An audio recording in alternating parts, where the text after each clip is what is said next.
أبي هريرة رضي الله تعالى عنه قال قال رسول الله صلى الله عليه وسلم আবু হুরায়রা রাদিয়াল্লাহু তাআলা আনহুর বর্ণনা আল্লাহ নবী বলেন বাইনামা রাজুলুন ইয়ামশি বিতরিক ওয়াজাদা গুসনিন আলা শাওয়াজাদা গুসনা শাওকিন ফিত তরিক বা আলা তরিক।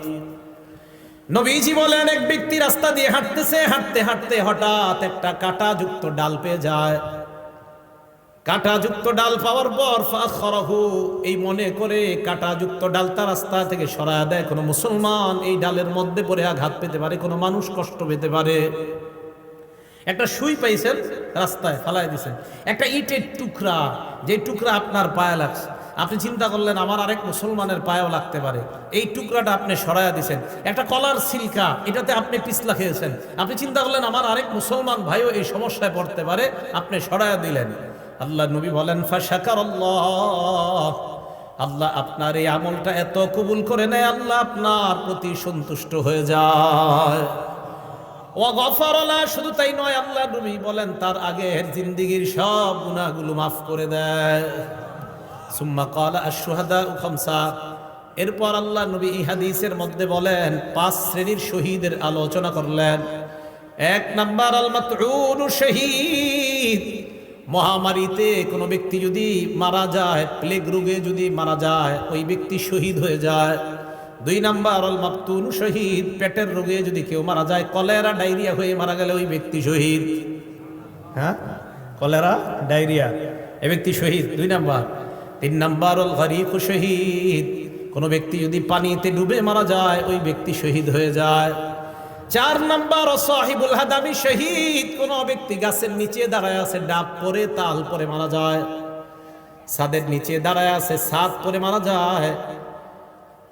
কার নিচে আপনি দাঁড়িয়ে আছেন, হঠাৎ ছাদের থেকে একটা ইট আপনার মাথায়, ফুলের টপ পরে আপনার মাথায় পড়ে আপনি মারা গেলেন, আল্লাহ নবী বলেন শাহাদাতের মর্যাদা পেয়ে গেলাম।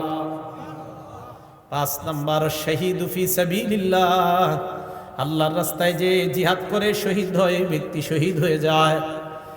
হাদিসের শেষে আল্লাহ নবী বলেন দুনিয়ার মানুষ তোমরা জানো, লাউ ইয়ালামুন নাস মা ফিল নিদাই ওয়াস সাফিল আউয়াল, মানুষ যদি জানতো প্রথম কাতারে নামাজ পড়ার কি উপকারিতা, আর আজান দেওয়ার মধ্যে নামাজ আর আজান দেওয়ার মধ্যে কি উপকার, মানুষ যদি জানতো প্রথম কাতারে নামাজের কি ফায়দা, আজানের কি ফায়দা, সুম্মা লাম ইয়াজিদু ইল্লা আইয়াস্তাহিমু আলাইহি লাস্তাহামু আলাইহি, মানুষ যদি প্রথম কাতারের ফজিলত জানতো, লটারি করে হলেও মানুষ যুদ্ধ করে হলেও প্রথম কাতারে নামাজ পড়ার চেষ্টা করত, আর যদি আজানের ফজিলত জানতো, লটারি করে হলেও নিজের নাম লিস্টের মধ্যে এনে মুসলমান আজান দেওয়ার চেষ্টা করত।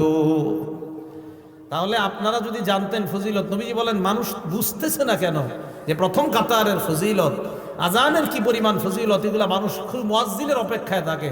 আমাদের সকলকে আল্লাহ সহি শুদ্ধভাবে আজান শিখে এই আজানের আমল যেন আমরা করে আল্লাহর কাছ থেকে এই ফজিলত অর্জন করতে পারি, আল্লাহ তৌফিক দান করেন। সবাই আজান দেওয়ার নিয়ত হয়েছে তো ইনশাআল্লাহ? এগুলো 2 নাম্বার। 3 নাম্বার, আজান যে ব্যক্তি দেয় কিয়ামতের ময়দানে তার গলা সবচেয়ে লম্বা হবে। মানে কি জিরাফের মতো? হ্যাঁ, মন দিয়ে শোনেন। মুসলিম শরীফের 387 নাম্বার হাদিস, 387, আমাদের মাদ্রাসা সিলেবাস অনুযায়ী 387, মোট হাদিস সংখ্যা হবে 3033টা। এই হাদিসের বর্ণনাকারী তলহা ইবনে ইয়াহইয়া। এই তলহা ইবনে ইয়াহইয়া ওনার চাচা থেকে বলেন, ওনার চাচা বলেন কুনতু ইনদা মুআবিয়া ইবনে আবি সুফিয়ান রাদিয়াল্লাহু তাআলা আনহুমা। তলহা ইবনে ইয়াহইয়া বলেন আমার চাচা ইমাম মুআবিয়া, আমির মুআবিয়ার কাছে ছিলেন। ফাজাআহুল মুআজ্জিন, মুআজ্জিন আসছে ইয়াদউহু ইলাস সালাহ। মুয়াজ্জিন আইসা কয়, আমির মুআবিয়াকে বললেন নামাজের সময় হয়েছে, মসজিদে চলেন। আমির মুআবিয়া বললেন মুয়াজ্জিন দাঁড়াও। সামি'তু রাসূলুল্লাহি সাল্লাল্লাহু আলাইহি ওয়াসাল্লাম ইয়াকুল, আমি আল্লাহ নবীকে বলতে শুনেছি, আল মুআজ্জিনুনা আতওয়ালুন নাসি আ'নাকান ইয়াউমাল কিয়ামাহ, কিয়ামতের ময়দানে মুয়াজ্জিনের গলাটা কোটি কোটি মানুষের মাঝে লম্বা হয়ে যাবে। লম্বা দ্বারা কি উদ্দেশ্য মনে রাখবেন 2টা। 1 নাম্বার আকসারুন নাসি মুতাশাউফান বা তাশাউফান ইলা রাহমাতিল্লাহ, কিয়ামতের ময়দানে মুয়াজ্জিন অন্যান্য কোটি কোটি মানুষের চাইতে আল্লাহর রহমতের অধিক প্রত্যাশী হবেন। এক, মুয়াজ্জিন আশায় থাকবে যে আমি মুয়াজ্জিন ছিলাম দুনিয়াতে, কিয়ামতের মাঠে আমি রহমতের বেশি প্রত্যাশী। নবী বলেন এই লম্বা গলা দ্বারা এটা উদ্দেশ্য। দুই নাম্বারটা বুঝেন কি? দুই নাম্বার, এক নাম্বারটা আরেকটু বুঝেন। লিআন্নাল মুতাশাউইফা ইউতিলু উনুখা ইলা মা ইয়াতাতাল্লাউ আলাই। যেই ব্যক্তি আকাঙ্ক্ষা করে কোনো জিনিসের, ওই ব্যক্তি তার আকাঙ্ক্ষিত বস্তুটার দিকে গলাটা এইভাবে বাড়ায়া তাকায়। যেই ব্যক্তি কোনো জিনিসের আকাঙ্ক্ষা করে, আগে তো রেজাল্ট বের হইতো বোর্ডে, এখন তো মোবাইলে বের হয়ে যায়। আগে যখন পরীক্ষার রেজাল্ট দিত আমরা হাসি উল্লাস করতে করতে স্কুলে যাইতাম আমাদের রেজাল্ট দেখার জন্য। তো যাওয়ার পরে মনে করেন কারো 1, 2, 3-এর মধ্যে আসছে যারা, ওই 3 জন কি করে আপনার সবার মাঝে এইভাবে গলাটা সামনে বাড়ায়া দিতে চায় তার রেজাল্টটা দেখার জন্য। বোঝা গেল কোনো ব্যক্তি কোনো জিনিসের আকাঙ্ক্ষা আর আকাঙ্ক্ষিত বস্তুটা যদি দামি হয়, বাজারে মাছ আসছে আপনার রুই মাছ ভালো ভালো, আপনারা 10-20 জন সামনে দাঁড়ায় আছেন, বড় রুই মাছটার দিকে পিছন থেকে সবাই খালি গলা এইভাবে বাড়ায় বাড়ায় দেখতে চায়। বোঝা গেল আকাঙ্ক্ষিত জিনিস, যেই জিনিসটা মানুষ কামনা করে ওইটার দিকে গলাটা একটু আগে বাড়ায়। তাই আল্লাহ রসুল বলেন কিয়ামতের ময়দানে মুয়াজ্জিনকে আল্লাহ এত রহমত দান করবেন, এত সওয়াব দিবেন যে সে তার সওয়াবের জন্য বারবার গলাটা আল্লাহর রহমতের দিকে এমন করবে। কি মনে থাকবে সবার? এটা হলো লম্বা গলা। 2 নাম্বার, কিয়ামতের ময়দানে মুয়াজ্জিন নেতা হবে। সুবহানাল্লাহ, কি হবে? নেতা। ওয়াল আরাবু তাসিফু, আরবরা নেতাকে তাসিফু সাদাতা বিতুলিল উলু, আরবরা কখনো কখনো নেতাকে বলে লম্বা গলাওয়ালা। আরবরা কখনো কখনো লম্বা গলা দ্বারা নেতা উদ্দেশ্য করে থাকে। আল্লাহ রাসূল এই হাদিসের মাধ্যমে দ্বিতীয় অর্থ বুঝায়, ও মুসলমান, কিয়ামতের ময়দানে মুয়াজ্জিন তো নেতৃত্বের আসন গ্রহণ করবে। আপনারা চাই স্টলে একজন আরেকজন ইনশাল্লাহ এই কথাটা বুঝাইতে পারবেন না? এলাকার ভাষায় বুঝাই দিবেন। আমরা গীবত শেখায়ত করব না, আমরা এইগুলো আলোচনা করব ইনশাআল্লাহ। আল্লাহ আমাদেরকে তৌফিক দান করেন। এটা গেল আপনার লম্বা গলার ব্যাখ্যা। তাহলে 3 নাম্বার, কিয়ামতের ময়দানে মুয়াজ্জিনের গলাটা হবে সবচেয়ে লম্বা। 4 নাম্বার ফজিলত, আশ-শাইতানু ইয়াফিরু মিনাল আযান, আজান দিলে শয়তান দৌড়ায় পালায়। সুবহানাল্লাহ, আজান দিলে শয়তান দৌড়ায় পালায়। এখন একটা হাদিস শোনাবো, হাদিস শোনার পরে সত্যি করে বলবেন আপনাকে এই অবস্থা হয় কিনা। আগে হাদিসটা শুনেন। সহিহ বুখারী হাদিস নাম্বার 608 নাম্বার হাদিস। এই হাদিসের বর্ণনাকারী আবু হুরায়রা রাদিয়াল্লাহু তাআলা আনহু, তিনি বলেন, আন আবি হুরায়রা রাদিয়াল্লাহু তাআলা আনহু قال قال رسول الله صلى الله عليه وسلم إذا نودي للصلاة أدبر الشيطان وله درات। আজান যখন দেওয়া হয় শয়তান পিছনের রাস্তায় হাওয়া ছাড়তে ছাড়তে পালায়। সুবহানাল্লাহ। হাত্তা লা ইয়াসমা'ু তাযীন, এমন দূরত্বে চলে যায় যে দূরে গেলে আর আজান শোনা যায় না। এই জন্য মাইকের আজানের আওয়াজ যত দূরে যাবে শয়তান এই পরিমাণ দূরে চলে যায় যেন আর আজানের আওয়াজ শোনা না যায়। এরপরে দেখেন, হাত্তা ইযা কদান নিদা, মুয়াজ্জিন সাহেব যখন আজান শেষ করে, আকবালা, শয়তান আবার আইসা মসজিদের আশেপাশে ঘুরতে থাকে আর মুসল্লিদের অপেক্ষা করতে থাকে, আসো মুসল্লিরা আসো। হাত্তা ইযা সুওয়িবা বিস-সালাহ, এরপর যখন আজান ইকামত দেওয়া হয়, কি ইকামত দেওয়া হয় না, আদবারা, শয়তান আবার পালায়। হাত্তা লা ইয়াসমা তাসবিহ, ইকামত যেন শোনা না যায় এই দূরত্ব পালায় যায়। হাত্তা ইযা কদাত তাসবিহ, ইকামত শেষ হলে আবার শয়তান দৌড়ে আসার পর হাত্তা ইয়াখতুরা বাইনাল মারই ওয়া নাফসিহি, মানুষের মাঝে আর তার নফসের মাঝে শয়তান বৈশা ধোঁকা দেওয়ার চেষ্টা করে। আর শয়তান ওই ব্যক্তিকে বলে, উযকুর কাযা ওয়া কাযা লিমা লাম ইয়াযকুর। শয়তান মুসল্লিকে বলে, ওইটা স্মরণ কর, ওইটা স্মরণ কর, যেগুলো নামাজের বাহিরে মুসল্লির কোনোদিনও স্মরণ হয় না। এই হাদিসের অনুবাদ এটা। শয়তান মুসল্লিরে কয়, এটা স্মরণ কর, ওইটা স্মরণ কর, লিমা লাম ইয়াযকুর, যেটা এই মুসল্লি জিন্দিগিতেও স্মরণ করে না নামাজে।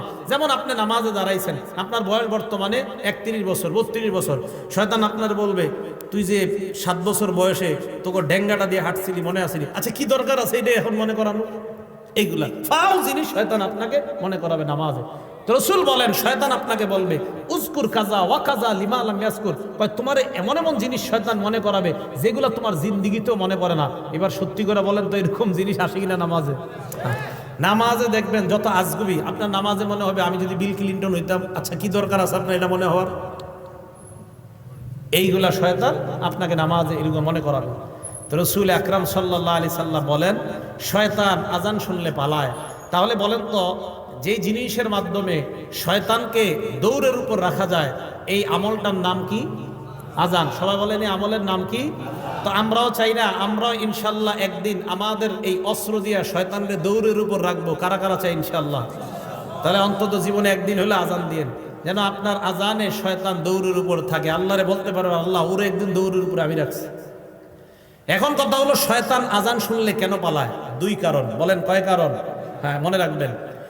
এক নাম্বার, শয়তান আজান শুনলে পালায় এই কারণে পালায় হাত্তা লা ইয়াশহাদা লিল মুআজ্জিন ইয়াউমাল কিয়ামাহ।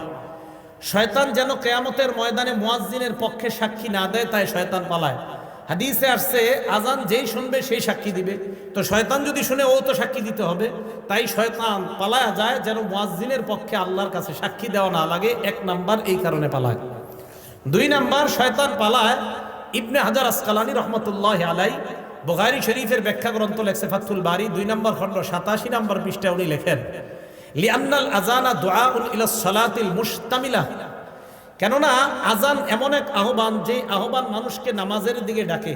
এমন নামাজ যেই নামাজ মুশতামিলাতুন আলা সুজুদিল্লাযী আবাহ, যেই নামাজের মধ্যে সেজদা আছে, আর ওই সেজদা শয়তান অস্বীকার করেছে আল্লাহর সামনে। আল্লাহ বলছিল উসজুদু লি আদম, শয়তান সেজদা করে নাই। আল্লাহ বলছে শয়তানকে, ইবলিসকে বলছে উসজুদু লি আদম, আদমকে সেজদা করো। ইবলিস সেজদা করে নাই। বলেন তো মুয়াজ্জিন আজান দিলে আমরা যে ইবাদত করতে যাই এটার নাম কি? নামাজ। নামাজের মধ্যে সেজদা আছে না নাই? তো যেই নামাজে সেজদা আছে এমন নামাজের আহ্বান শয়তান এই জন্য শুনতে চায় না যে তোরা এমন এক কাজ করবি একটু করে সেজদা, যেই সেজদা অস্বীকার করার কারণে আল্লাহ আমারে জান্নাত থেকে বের করছে। আমি এমন আজান শুনতে চাই না, তাই শয়তান আজান শুনলে পালায়া যায় যেন ও আপনার আর আমার বন্ধু না হয়। কারণ ও তো সেজদা অস্বীকার করে, আমরা সেজদা স্বীকার করি, ও অস্বীকার করার জন্য পালায়া যায়। এই দুই কারণে শয়তান পালায়। এক নাম্বার কিয়ামতের ময়দানে যেন সাক্ষী দেওয়া না লাগে। দুই নাম্বার নামাজের যে সেজদা, এই সেজদা তো শয়তান অস্বীকার করে আর আমরা স্বীকার করি। শয়তান পালায় এই কারণে। মুয়াজ্জিন তুমি যে নামাজের দিকে ডাকতেছো, আমি তো এই নামাজ স্বীকারই করি না, তাই আমি শুনতেও চাই না, তাই শয়তান পালায়। মনে থাকবে শয়তান কেন পালায়? আল্লাহ আমাদেরকে মনে রাখার তৌফিক দান করে। 5 নাম্বারটা মন দিয়ে শুনেন।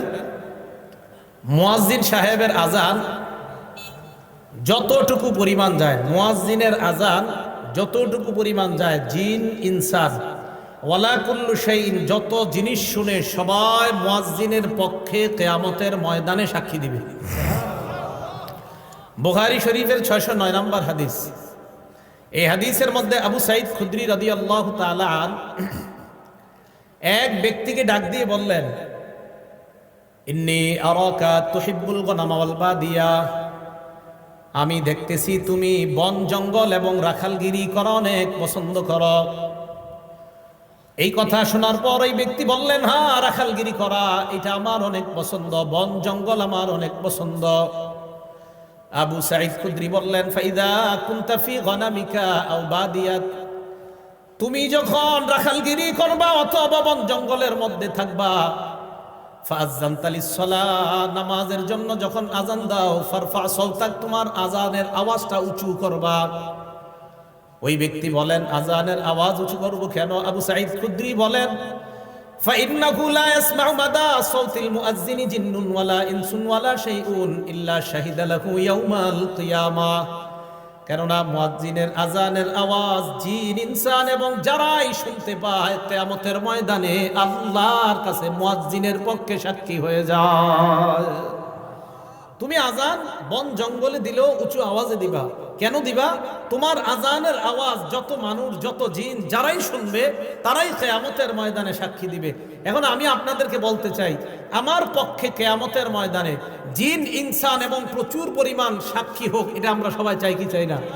এই জন্য মসজিদে আজান দিবেন, আজানের আওয়াজ যত দূরে যাবে, যারা আপনার আজানের আওয়াজ শুনবে কিয়ামতের ময়দানে আল্লাহর কাছে বলবে, আল্লাহ এই ব্যক্তির আজানের আওয়াজ আমরা শুনছি, আমরা তার মাগফিরাতের পক্ষে আপনার কাছে সাক্ষী দিলাম। 6 নাম্বার, মুয়াজ্জিন সাহেবের ব্যাপারে 6 নাম্বার যেই কথাটা বলবো, আমি মূলত আজান যেই কারণে দেওয়ার জন্য খুব বেশি আগ্রহী, এই 6 নাম্বারটার কারণে। 6 নাম্বার যে ফজিলতটা, মুয়াজ্জিন সাহেব যারা দুনিয়াতে আজান দেয় তাদের জন্য আল্লাহর রাসূল আল্লাহর কাছে বলে, আল্লাহ মুয়াজ্জিনদেরকে আপনি মাফ করে দেন। আর কি চান? রাসূল সাল্লাল্লাহু আলাইহি সাল্লাম বলছেন। আবু দাউদ শরীফের 517 নাম্বার হাদিস, عن أبي هريرة رضي الله تعالى عنه قال قال رسول الله صلى الله عليه وسلم আবু হুরায়রা রাদিয়াল্লাহু তাআলা আনহুর বর্ণনা, আল্লাহ নবী বলেন, আল ইমামু যামিন, ইমাম হলো জিম্মাদার, ওয়াল মুয়াজ্জিনু মু'তামান, মুয়াজ্জিন হলো আমানতদার। নবীজি বলেন, আল্লাহুম্মা আরশিদিল আইম্মা, আল্লাহ দুনিয়ার সমস্ত ইমামদেরকে তুমি পথ প্রদর্শন করো, সঠিক পথে তুমি পরিচালনা করো, সঠিক পথ দেখায় দাও দুনিয়ার সব ইমাম সাহেবদেরকে। এরপর নবী বলেন, ওয়াগফির লিল মুয়াজ্জিনিন, মাবুদ দুনিয়ার মধ্যে আমার যত উম্মত আজান দেয় তাদের জন্য আমি তোমার কাছে বললাম, সমস্ত মুয়াজ্জিনদেরকে তুমি মাফ করে দাও। তাহলে আপনি আল্লাহ রসুলের দোয়া পাবেন, যে রসুল সাল্লাল্লাহু আলাইহি সাল্লাম মুয়াজ্জিনের জন্য আল্লাহর কাছে বলছে, আল্লাহ আপনি দুনিয়ার সব মুয়াজ্জিনদেরকে মাফ করে দেন। আমি আপনাদের কাছে জানতে চাই, এর চেয়ে বড় আর দোয়া কি চান? যে রসুল সাল্লাল্লাহু আলাইহি সাল্লাম যারা আজান দেয় তাদের জন্য দোয়া করে বলে, আল্লাহ মুয়াজ্জিনদেরকে আপনি মাফ করে দেন। তাহলে বলেন, আমরা সবাই ইনশাআল্লাহ আজান দিতে রাজি আছি তো? ইনশাআল্লাহ। আল্লাহ আমাদেরকে আমলটা করার তৌফিক দান করেন।